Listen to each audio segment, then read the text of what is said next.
YV Subbareddy ఉన్నప్పుడు 2023లో March 496 రూపాయలకి మల్ Ganga milk and agro products అనే ఒక కంపెనీకి టెండర్ ఇచ్చాడు.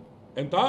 496 రూపాయలు. ఈరోజు నేను అడుగుతున్నాను, 496 రూపాయల నుంచి ఏమయ్యా 230 రూపాయలు 294 రూపాయలకి పడిపోతుందా? ఎంత? 496 రూపాయల నుంచి నీకు 294 రూపాయలకి ఏ విధంగా నెయ్యి రేటు తగ్గిస్తారని మేము అడుగుతున్నాం. ఏదైనా స్టాక్ మార్కెటా? పొద్దున్నే ఒక రేటు ఉండేదానికి సాయంకాలం స్టాక్ మార్కెట్ మొత్తం పడిపోయేసి 1000 పాయింట్లు 5000 పాయింట్లు 10,000 పాయింట్లు పోయేదానికి ఏం తమాషాగా ఉందని అడుగుతున్నాం. అంటే 320 మొన్న ఇచ్చినదే తీసుకుంటాం.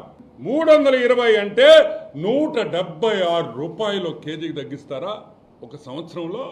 2023 496, 2024 320 రూపీస్, 320 రూపాయలు. అంటే 55% ఒక్క సంవత్సరంలో నెయ్యి రేటు తగ్గద్దా?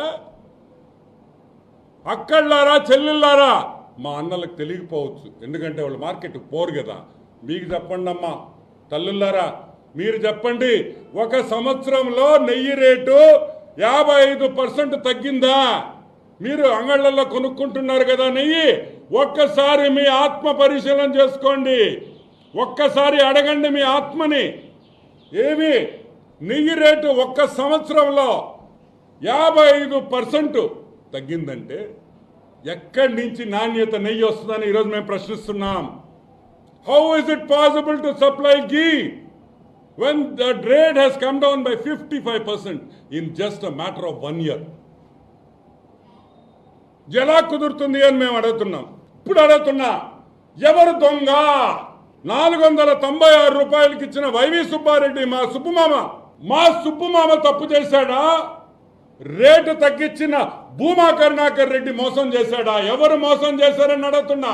ఒకవేళ భూమా కరుణాకర్ రెడ్డి కరెక్ట్ అయితే వైవి సుబ్బారెడ్డి 100 కోట్ల రూపాయలు తిన్నాడని మేము అనుకోవాలా? అవునా కదా?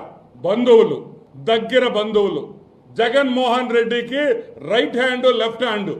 రైట్ హ్యాండ్ ఏమో 490 రూపాయలకి ఘీ సరఫరాకి చైర్మన్ గా ఒప్పుకుంటుంది, లెఫ్ట్ హ్యాండ్ 320 రూపాయలకి ఒప్పుకుంటుంది.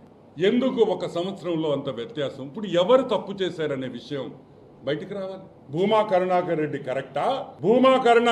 కరెక్టా? వైవి సుబ్బారెడ్డి కరెక్టా? ఎవరు ఇక్కడ దోపిడీ జరిగింది, ఎలా జరిగింది అనే విషయం బయటికి రావాలి. దానికనే సిట్టు వేశాం. దానికనే ఇవన్నీ బయటికి రావాలి కాబట్టే మేము సిట్టు వేశాం అని కూడా మీకు మనవి చేస్తాం.